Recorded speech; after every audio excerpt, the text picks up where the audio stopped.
Hi, everybody. Thank you for coming. As you guys are kind of just joining in, if you could enter your employer in the chat, who you're interning for, and then what year you're going into of school, or if you just graduated, that would be awesome.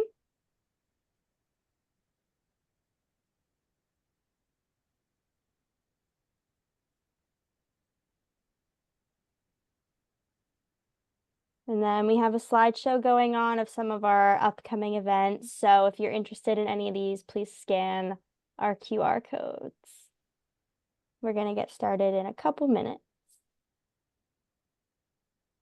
We still got some people funneling in. Welcome, everyone. Just want to thank our sponsors, Maine Health, Tyler Technologies, and IDEX, who sponsoring this whole webinar series. This is our 5th out of 6 webinar series. It's kind of crazy that we're already here. As Juliet just said, some of you still coming in, please put in where you're interning at. And we also would like to know where you're, currently at in terms of your studies. What year are you graduating, or have you graduated?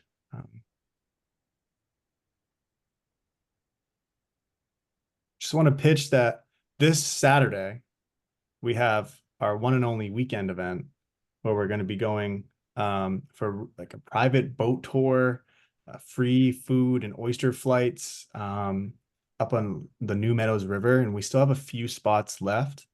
That's it right there. So if you would like to have a fun time out on the water on this Saturday, please put your name in there. We do have a few spots open there, so first come, first serve of that.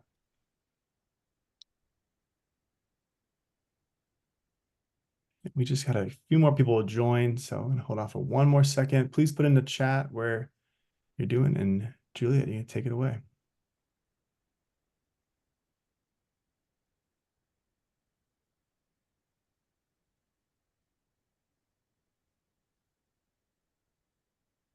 Okay.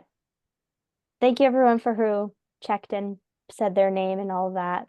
It's really interesting to see, especially for this webinar in particularly, since, throughout school you're gonna know all about, oh, if I'm gonna take out a loan or not, and then it all comes down to the end. So yeah, we can get started whenever you are ready, Mila. Great.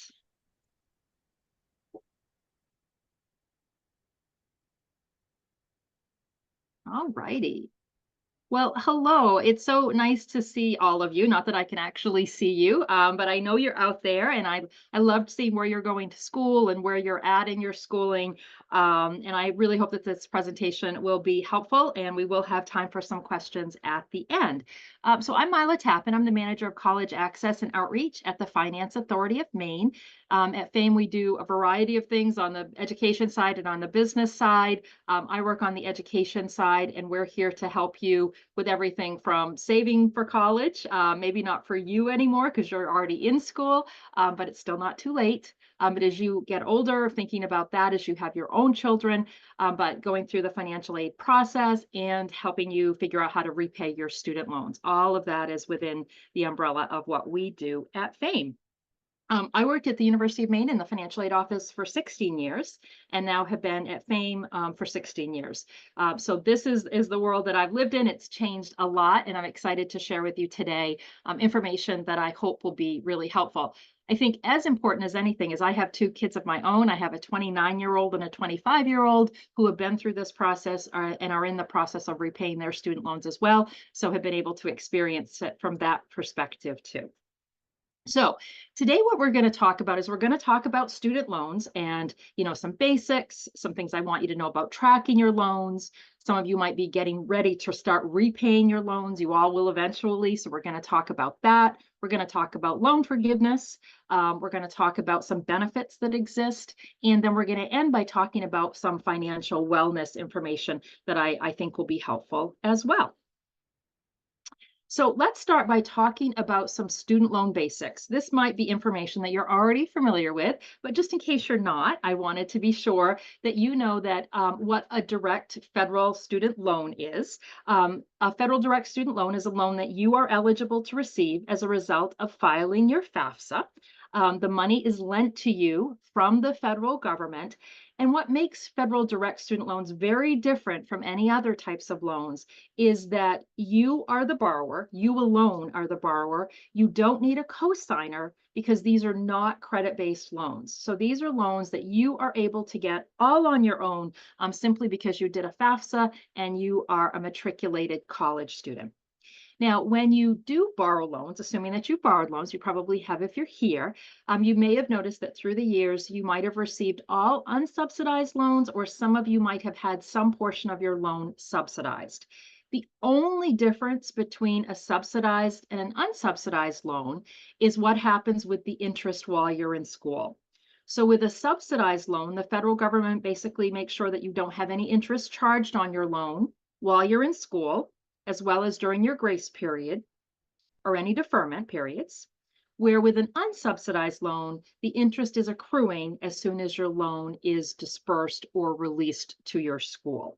Okay, so in every other way, direct student loans are the same, whether they're subsidized or unsubsidized. But of course, that's a really significant difference. Now, with your direct loans, again, both sub and unsub, you do not have to be making any payments on your loan while you're in school, and that will actually continue for a 6-month period after you graduate. So I noticed some of you have just graduated. So your clock started counting when you graduated in May. And so for the next 6 months, you're in your grace period. After your grace period is when you're going to start repaying your loan. Now, sometimes there are students who don't end up graduating. They end up leaving school, withdrawing, or just dropping out. And if that's the case, if a student drops below half time, that's when the clock starts counting. And 6 months after that is when the student goes into repayment. Now, one of the things that is important to know is this concept of capitalization. So capitalization is basically when you have interest that's been accruing. So this would be on these unsubsidized loans. So if your interest is accruing, what happens is you've got the amount you borrowed over here, and you've got your interest that's accruing in this bucket. You can, if you choose, make payments on your interest. And you may want to, depending on your ultimate goals, and I'll explain more what I mean about that. But any of your accrued interest, when you go into repayment at the end of your grace period, is going to get moved into your principal, okay? So while you're in school, your interest is accruing, but there's no interest on your interest. Once your loan is capitalized, any accrued interest that you have from those years in school, if you don't make your interest payments, which you're not required to do, will then be moved into your principal, and you will repay both principal and interest will be charged on both the principal and the interest. So the reason that I mention that is, again, depending on your goals. If your goals are going to be, which with most loans would always be the case, is to get your loans paid off and have them cost as little as possible, then you can make your interest payments on your unsubsidized loan. No requirement to do so, but you always can. You can set up regular payments. You can do sporadic, periodic payments, but that absolutely is an option that exists. And if you are able to pay down your interest so that it doesn't end up capitalizing financially, that makes a lot of sense for most students. Another term I just want to mention is your loan servicer. So what happens is all of your loans, your federal student loans, the money is coming from the federal government. But the federal government doesn't actually themselves collect the loan. Instead, they hire a loan servicer, which is a company that is going to be responsible for collecting your loan. And so in a moment, we're going to make sure that all of you know how to find out who the loan servicer is on your loans, because that's the organization that you are going to work with on a regular basis when you go into repayment on your loan. And again, if you're making interest payments now, you're already working with your servicer. So we're going to dive into that a little bit more. I also wanted you to know that you probably are aware of that direct loans do have both annual and aggregate limits. So for example, a first-year student can only borrow up to $5,500 typically. And second year, a little bit more, 6,500, and then 7,500 in your last 2 years. And graduate students can borrow more than that. But there are also aggregate limits, total amounts that you can borrow. So for example, as an undergrad, you can't borrow any more than 31,000. So there is a limit to that. And the reason that I mention that there are limits is because my experience is that sometimes people think that if students are willing to borrow, they can borrow as much as they want. And it's not that simple. The federal loans, because they're not credit-based and because they're funded by the federal government, do have these limits on them. And so in some cases, those loans go a long way. In other cases, the loan may feel like a very small portion of the amount of the bill that you have to cover. Loan limits are the same regardless of where you're going to school. Now, one of the other things that makes direct loans so different from any other loan you'll ever have in your life is that there are multiple repayment options available, as well as some forgiveness provisions. So in a moment, we're going to dive into those just a little bit more. But, there's this comment that I heard, throughout my 30 plus years so often, which is, I didn't get any financial aid. I only got my federal student loans. And I always want to just clarify that, yes, they are loans. They do have to be repaid, but they are very different than most types of loans out there. They cost less, and you have many more options with them when it comes to repayment, and forgiveness is possible in some cases. So very, very different than other types of loans. For example, some of you might also have what we call private student loans or alternative student loans. Maybe you have a Maine loan or a loan from Sallie Mae or other types of lenders. Private loans, this big broad category of private loans, are loans where the funds come from outside lenders, banks, credit unions. In the state of Maine, we have the Maine Loan Program, which actually is funded through state bonds. So there are all of these different loan programs out there that exist. They are all a little bit different, but what you can expect from virtually all of them is that in order to borrow, you're going to have a credit-worthy cosigner. So students typically cannot borrow any of these loans all on their own. When I say students can't typically, I'm talking about a student who's come out of high school, is traditional age, doesn't have much of a credit history, certainly working on building it, but doesn't have that long credit history and doesn't have a history of, significant income. Because that's the case, these lenders need to have someone co-sign your loan. And it's different than a car loan, because people will say to me, well, I can get a car loan. Why can't I borrow for my education? And the difference is with a car loan, there's collateral, right? So if someone doesn't pay back their loan, there's something that the bank or the lender can take back. But one of the challenges with education-based loans is that there is no collateral. They can't take your brain back, right? So if people don't repay, they don't have any way of collecting that loan, nothing to offset that. So that's why the requirements for some of these loans are a little stricter than other types of loans. Private loans tend to have a higher interest rate, and the repayment and forgiveness options are very limited, much more typical of what you would see with car loans, for example. And so they're very different, and the terms are outlined in the promissory note, but generally speaking, they are not as favorable as federal student loans. So what we share with families and students is that if you need to borrow, federal student loans are where you want to start, okay? Because those are the best of the loans. Federal first is one of the phrases that gets used, and then turn to private loans only if you have to, and know that there are other requirements. I will tell you personally, I would love it if students could only have to borrow federal student loans. I think that, it's like anything. Borrowing is not in and of itself bad. It's a great means to an end in some cases, and I think federal student loans can help students do that. Students who borrow federal loans rarely are in over their heads as long as they graduate.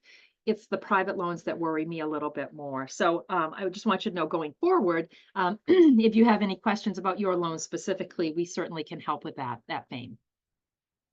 So the rest of the presentation, we're going to talk about federal student loans specifically. I just wanted to acknowledge that some of you may have private loans and how they are different. So one of the things that's so important with your federal student loans is be sure that you are tracking them.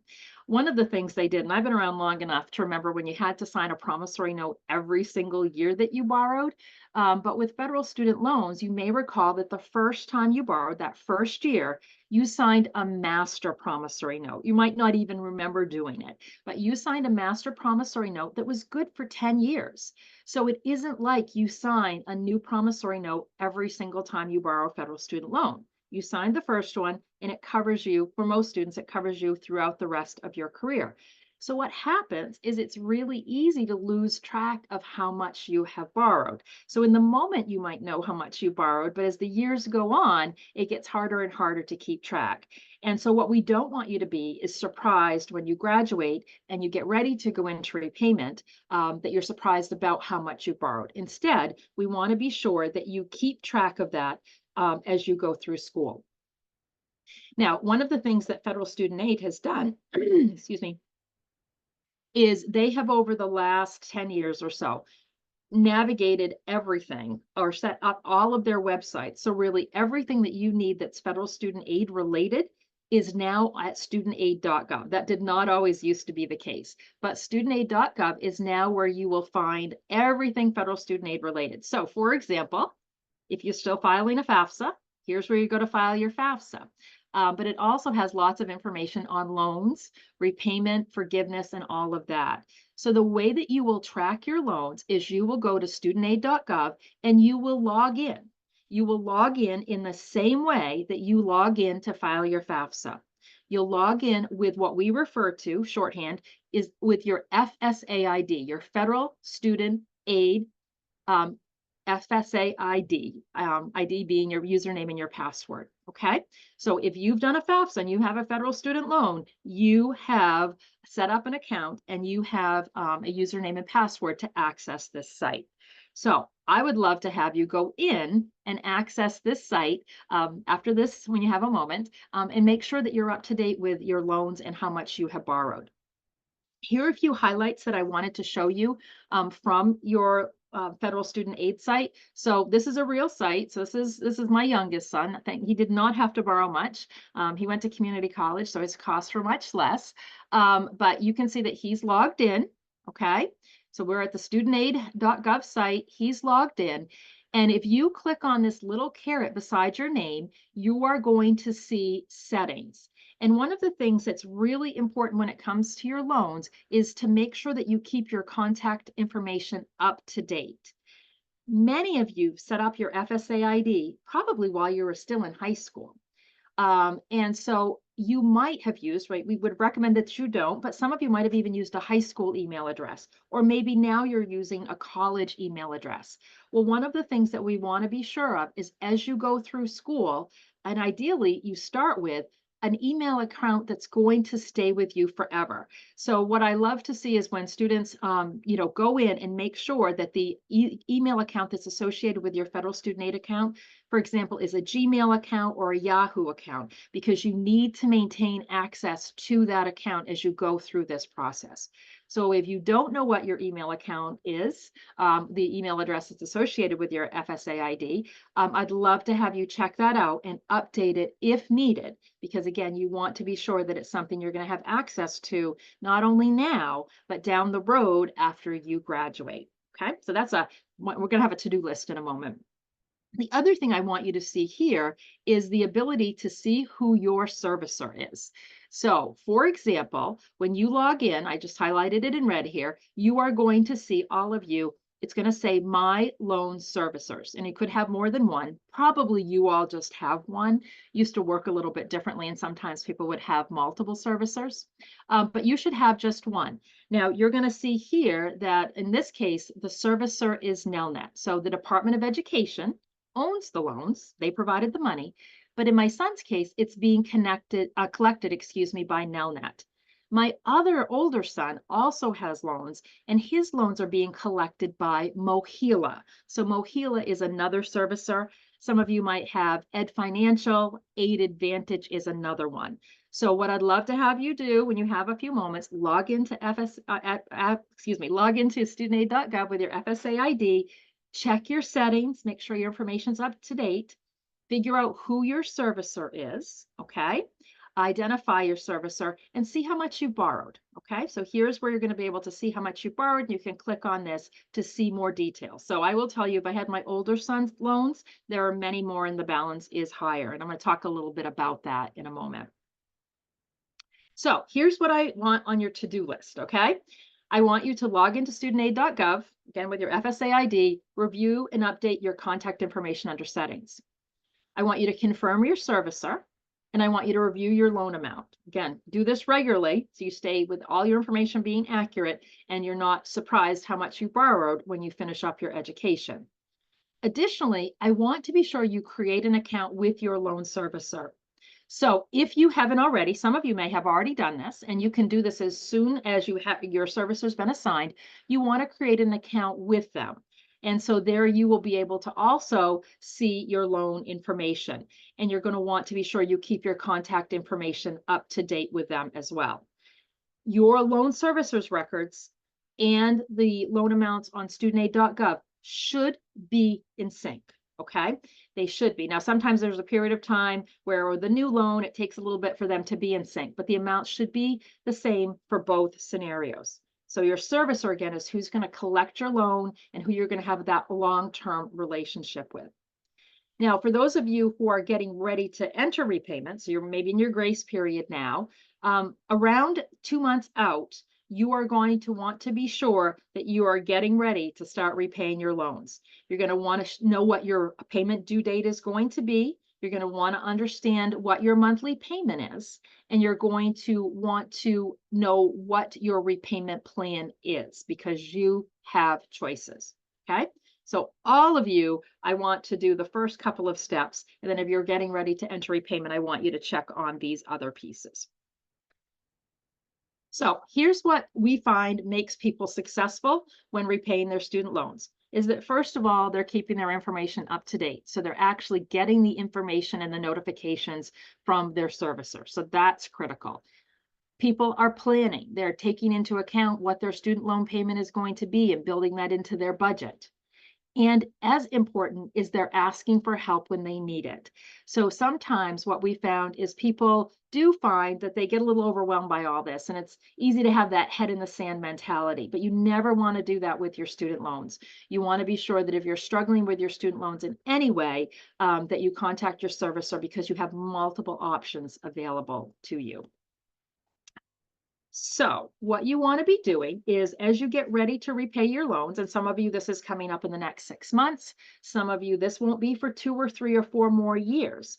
Even if because some of you might be going on to grad school and still going to be in school for a bit, but these things still apply.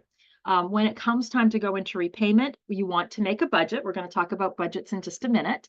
And you want to be sure that you keep that budget updated to reflect your change in circumstances. So obviously, if your income is as a student, it's going to be probably less than what you're going to be making once you graduate and have a full-time job. So you want to adjust for not only your income changing, but of course your expenses are going to change as well. So keeping that budget up to date is important. I refer to it as a spending plan. Oftentimes, rather than a budget, that makes me feel like I've got more control over it. But whichever term you want to use works for me. Again, continue to keep that contact information up to date with your servicer and with studentaid.gov. You're going to want to select that repayment plan that's best for your financial situation. So one of the things that we're going to talk about with these loans is that not everyone is going to use the same strategy when repaying their loans. Some of you, the goal is going to be to get your loan paid off as soon as possible. Believe it or not, that's not going to be the strategy for some of you, and I'll explain more. You want to take advantage of auto debit with all sorts of things, but with your student loans, because usually you can get a discounted rate, save yourself a little bit of money, make it be automatic, set it, forget it. And you want to pay attention to emails, calls, letters, etc. Stay on top of this. When you call and you have questions, make a note of it. Keep all of that documentation. It's really important. But I also want to be sure that you watch out for student loan scams. If you get an email, I get them. I get the emails, I get phone calls. My loans were repaid eons ago, but I still get them. If you need help repaying your student loan, we can do that for you. those are scams, okay? I never want you to fall for any of those scams. If you ever have a question about what's available and what's not and what you should do, reach out to us at FAME and we can assist with that. So one of the things that you can do anytime, this tool is available now, but it's especially important when you're in that grace period and trying to decide which repayment loan option is best for you. Federal Student Aid, this is right on that same website, has built a loan simulator. So we're not going to dive into this today, but I do want you to know that it's available. So at Federal Student Aid, studentaid.gov, you can figure out based on your repayment strategy which repayment options might be best for you. So for example, sometimes the goal is to get it paid off as quickly as possible. Other times the goal is to have your payment be as low as possible. So this loan simulator tool will help you to figure out based on your needs what your options are. Now, when you log in, you don't have to log into studentaid.gov. You can just go to the website and there's lots of information that you can access without logging in. For matter of fact, you can use this tool without logging in. You're going to see where it says start from scratch. But if you log in with your FSA ID, what it's going to do is it's going to pull over all of your loan information. And so it's going to use your actual loan information as it's helping you to simulate your options. Now, when I was talking about the fact that there are multiple repayment plans, this is what I mean. There are a whole bunch of repayment options when you're repaying your federal student loans, and they break into two broad categories. There are repayment plans where the amount is based on how much you earn, okay, which is totally foreign compared to most types of loans. The other is it's based on how much you borrowed. So that's what we think about with most types of loans, right? My house, my car, my payment is based on the amount that I actually borrowed. So the automatic option, I normally would call it the default option, but that's kind of a different thing, has a different meaning when we talk about student loans, is the standard repayment option. So if you do nothing, and when you go into repayment, they're going to assume that you're going to pay your loan back in 10 years, and your monthly payment is going to be based on how much you borrowed. So using the loan simulator, you can go in and figure out exactly what your payments are going to be under the standard repayment option or any of the others. I will tell you that a quick rule of thumb, and it is just a rule of thumb, is that your payment, if you're doing a standard 10-year repayment plan, your payment is typically about $100 for every $1,000 that you borrowed. So for example, if you borrowed $2,500, your payment's probably going to be about $250 a month. Okay? Does that make sense? So you can kind of get a back of the envelope idea of what your payment's going to be. Now, it does vary because your interest rates vary. Federal student loan rates are calculated every year. And once they're assigned for that year, that loan has that same rate all the way through. But each year they calculate a new rate. Okay? So the rates will impact that exact payment amount. That's a rule of thumb. The other types of repayment plans are all based on your income. So it's disconnected. It sounds crazy, I know, but it's disconnected from how much you borrowed.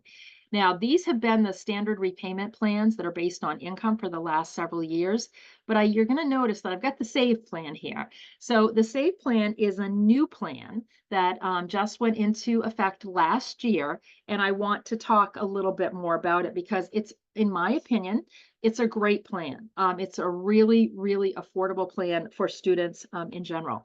But if you already know about the SAVE plan, you may know that there are court challenges that have been filed against the SAVE plan, basically saying that the administration was not allowed to implement this SAVE plan.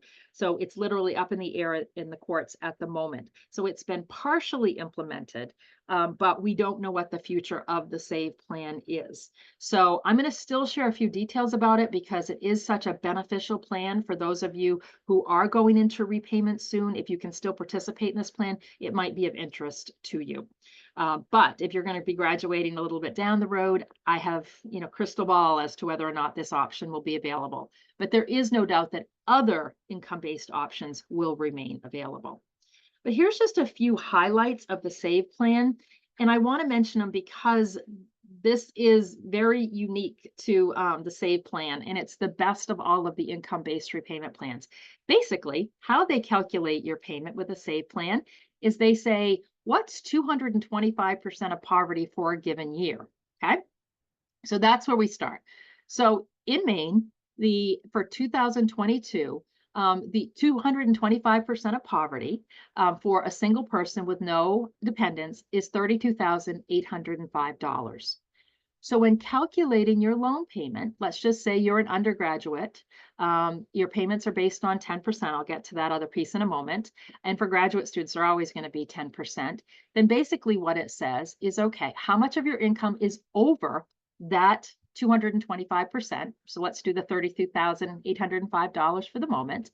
And that's what you are going to, that's considered your discretionary income. So for example, if your income is $50,000 per year, subtract out the $32,805, and that leaves $17,195. Your payments are going to be 10% of that. So your payments are going to be about $172. So that's how SAVE calculates your repayment plan and the monthly amount due. The higher your income, the higher the payment is going to be.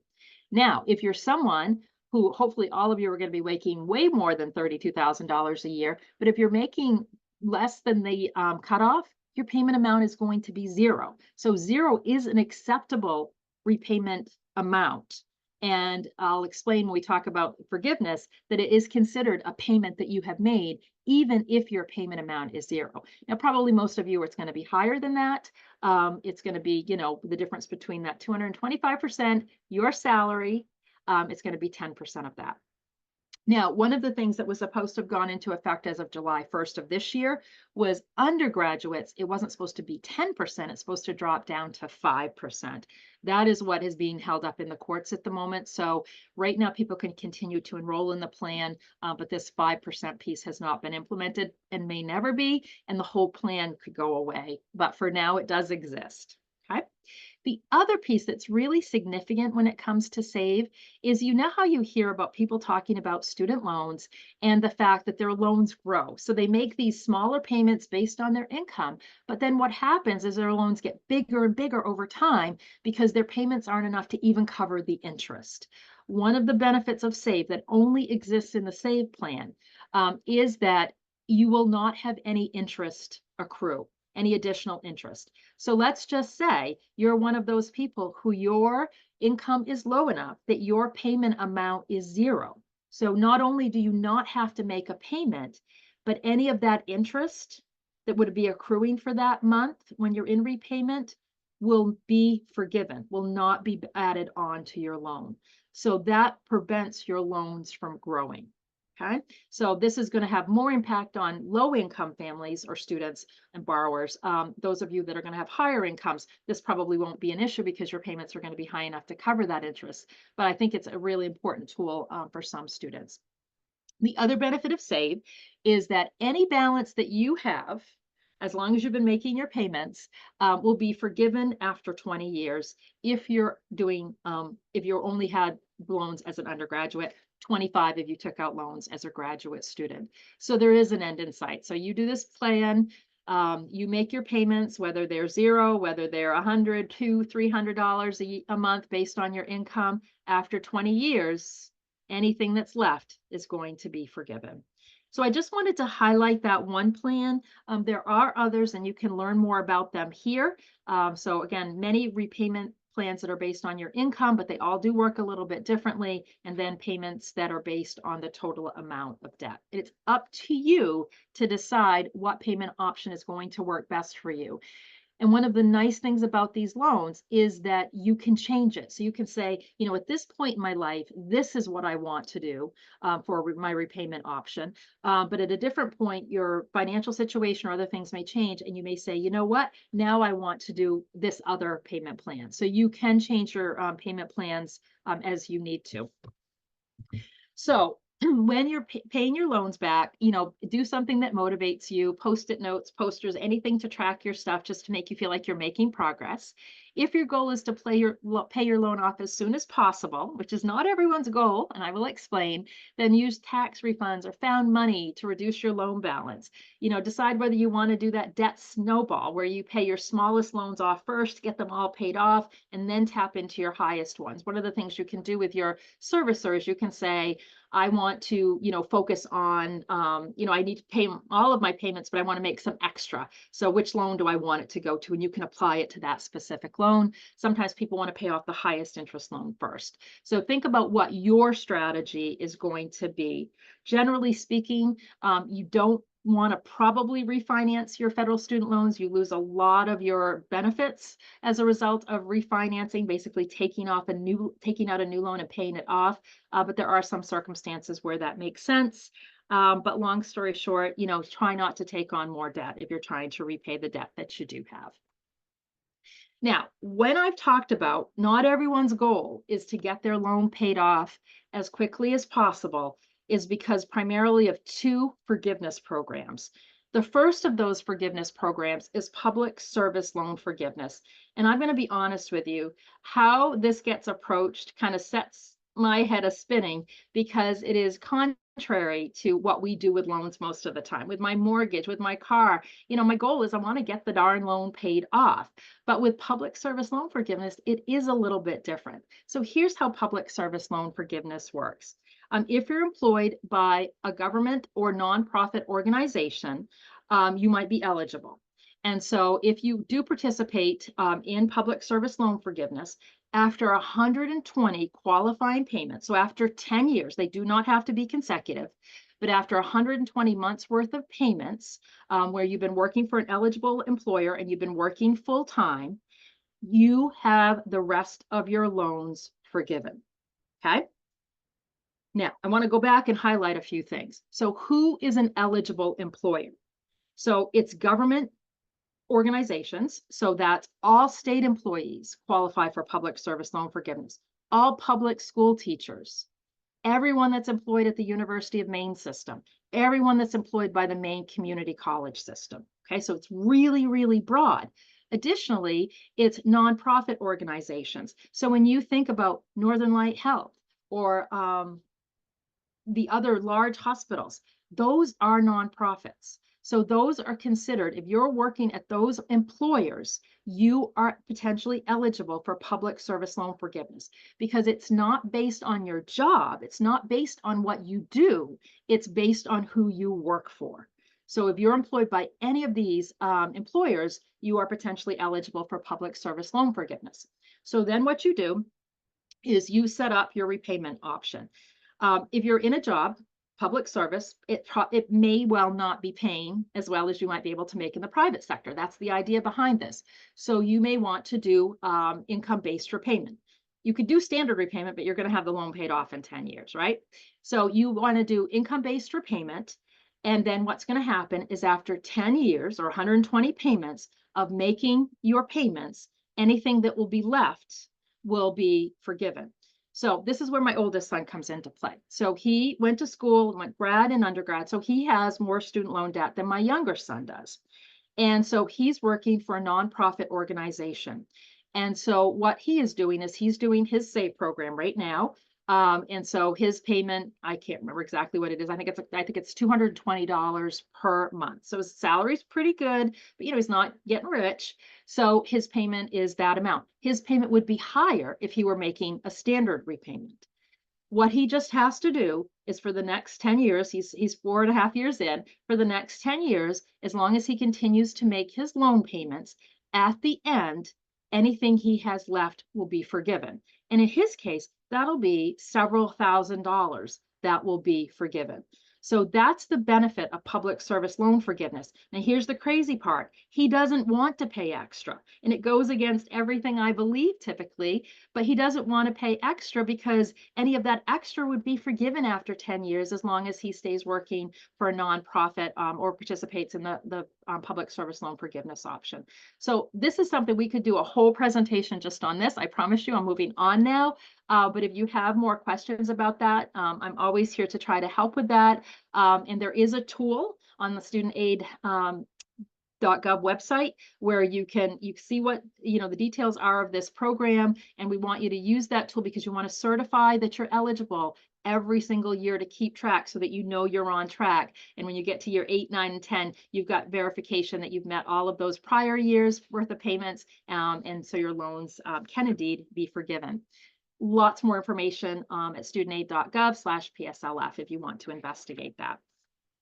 And then there's also teacher loan forgiveness. So I'm not sure how many of you might be going into teaching, but you could have up to $17,500 forgiven if you teach 5 years complete and consecutive as a highly qualified teacher in a low-income school, which the vast majority of schools in Maine are, or for an educational service agency. So this program, I'm not going to go into as much details.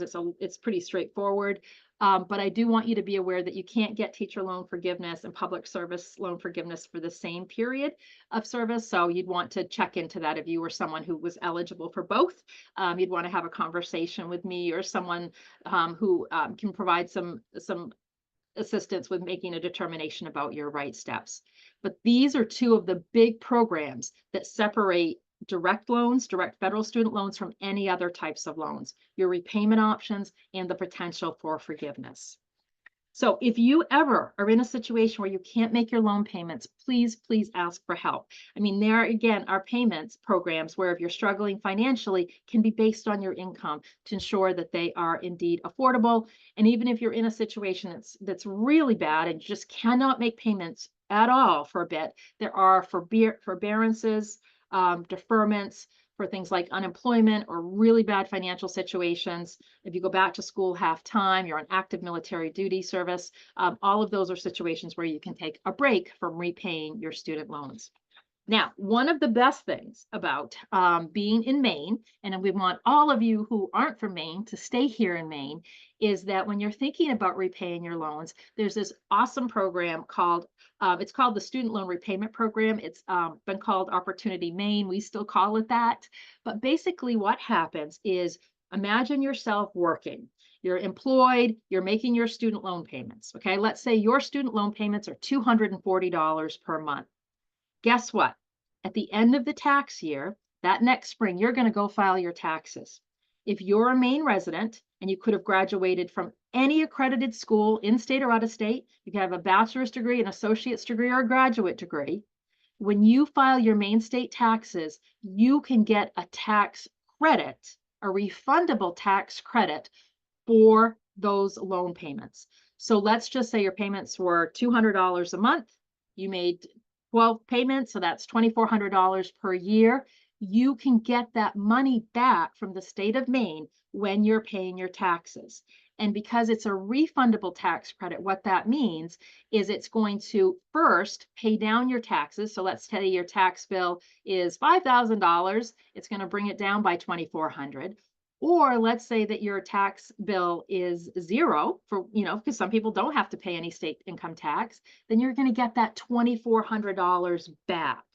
Either way, you're going to pay less in taxes with the idea that it's going to make that money available, hopefully to make it easier to make your student loan payments going forward. So up to $2,500 per year for a total of $25,000 lifetime. And you just need to be a Maine resident during that tax year. And again, doesn't matter anymore. It used to matter. Doesn't matter where you went to school, as long as it was an accredited school. Doesn't matter the type of degree you received, as long as you received your degree. So revamped, much simpler, an absolutely amazing program. There is also a federal tax interest deduction. A deduction is not as good as a credit. It doesn't go as far, but I would want you to check into this program as well when it comes time to go into repayment. Okay, in my last couple of minutes, I'm just doing a quick, okay. This part won't take very long, but this is some really, really good stuff that I hope you will take advantage of. So one of the things that we do at FAME is everything we do, we have financial wellness running through this. And basically financial wellness is just your overall financial well-being. And we want you to be able to meet your current and future obligations.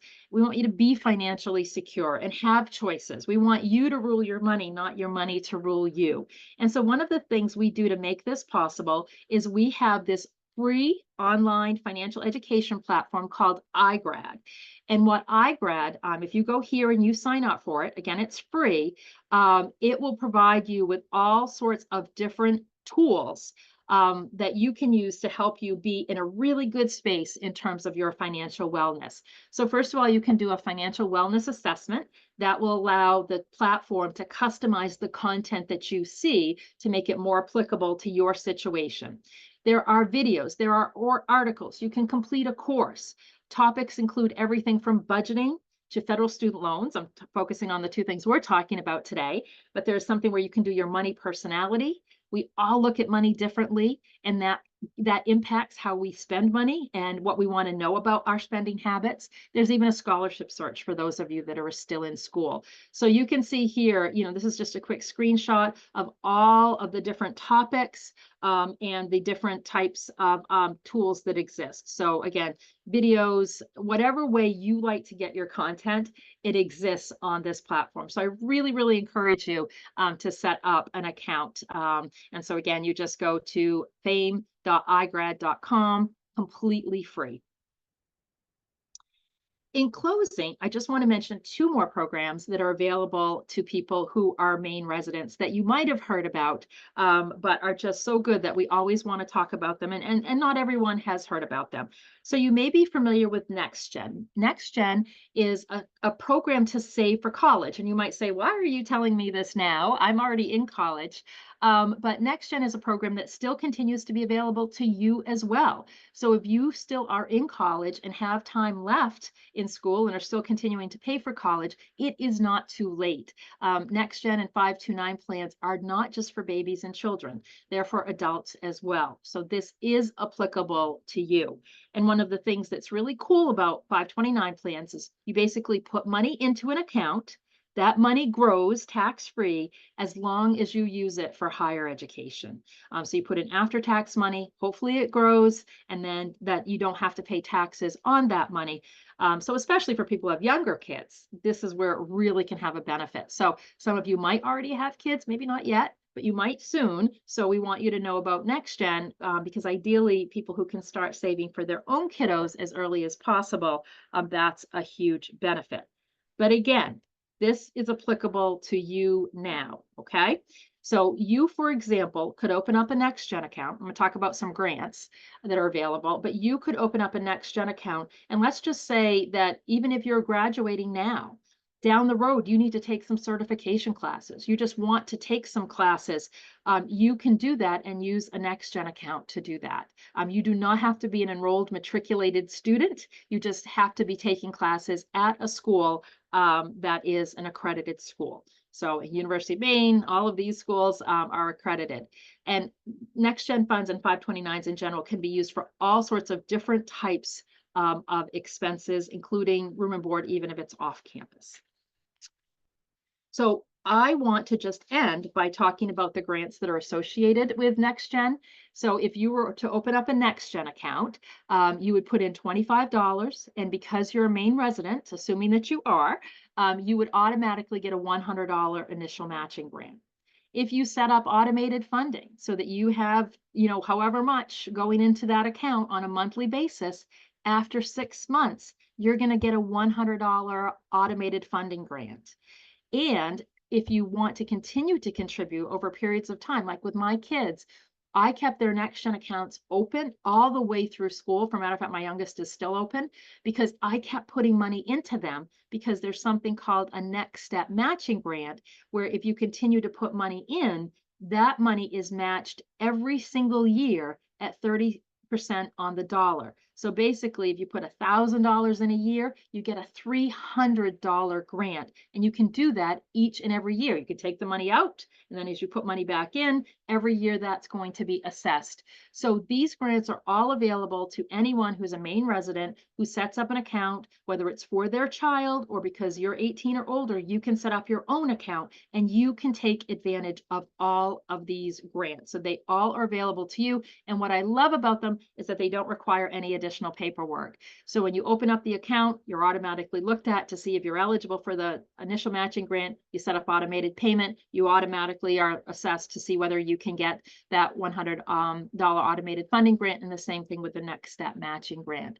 So I wanted to be sure that you know about that, whether it's for you or you just put this in the back of your mind, knowing that you may be having children of your own not too far down the road.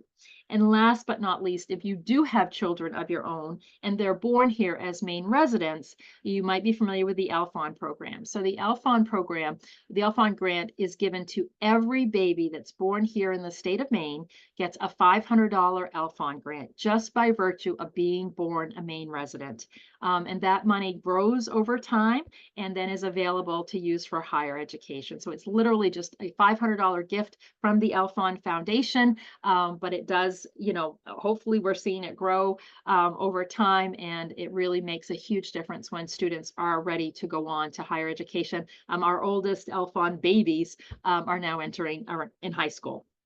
So that's really exciting. So I just wanted to share some of these programs that are available, some additional resources in both student loans and financial wellness that exist that I'm going to leave here up on the screen. And we have about 10 minutes for questions. I went through a lot of information. This was recorded, so if you ever want to re-listen to any pieces of it or see the screens and the links, that will be available on the website. So I'll take a breath and drink some water. Yes, please do. That was fantastic. Mila, thank you so much. That was a lot of great questions, I feel like answered for at least myself. So we do have a few questions coming in the Q&A. So for the participants, if you have any questions, please keep using that. I was just going to ask a couple of general questions that I came up with since I'm a student about to enter my loan repayment, I guess, process. So I guess, so you talked about different repayment plans throughout the presentation. I know for myself, and there's many other MCC interns here that have just graduated with their undergrad, but they're going pretty much immediately into grad school. Can you kind of maybe give us some advice to whether like those students should be entering the repayment plans now after their grace periods, or if after graduate school that's something they would do, if that kind of makes sense, if there's a deferment, but yeah, it makes perfect sense. So what will happen for those of you who are going to move right into graduate school after having graduated, your loans are going to stay in deferment, right? Because you're going to be, if you're going to school at least half time, which usually as a graduate student, that can be as little as one course or maybe two. So your loans will automatically stay in deferment, which means your subsidized loans will not be having any interest accrue. That will continue with those, but your unsubsidized loans will continue to accrue interest. So it's up to you at that point what you want to do.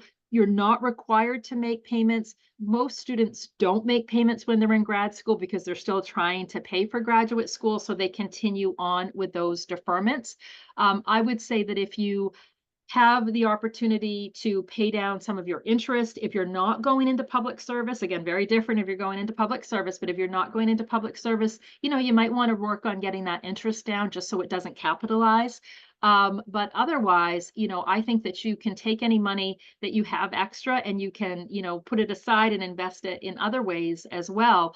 If you're going to go into public service loan forgiveness, because you can't actually start in that program until you are officially in repayment.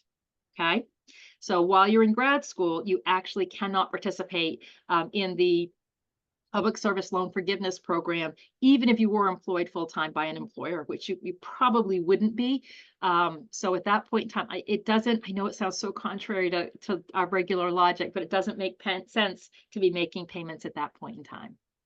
all right, thank you. Some of the questions that we're getting in the Q&A, I actually kind of had a similar question, like general, that I came up with a list, just, So one person asked, what happens if your loan provider changes? Does that impact your credit? And something I was going to ask about was if and how student loans can impact your credit generally as well. Mm-hmm.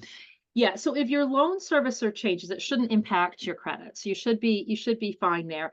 what we've had happen, and probably none of you are in repayment currently, but currently federal student loans are not even being reported to, the repayment history is not being reported to creditors, but that will pick back up in September. So typically what happens is your federal student loans are reported to the credit bureau. So if you were to pull a credit report, you would see your federal student loans on there. Basically, they are kind of treated like one big loan. And the good news is that those loans do help you build your credit history. So one of the things that helps you build credit history is showing that you have credit, that you have borrowed money. Believe it or not, that's a good thing when it comes to your credit score, because the longer your credit history, the better. And so as you go into repayment on your loans and you make your payments on time, even if they're very small, your loans are going to stay in good standing. And that's going to be a very positive thing when it comes to your credit history.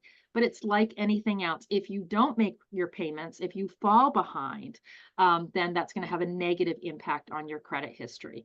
So, so student loans can work for you in a very positive way when it comes to your credit history, but also have that potential to have that negative impact, just like any other type of borrowing that isn't repaid on time. All right. Thank you.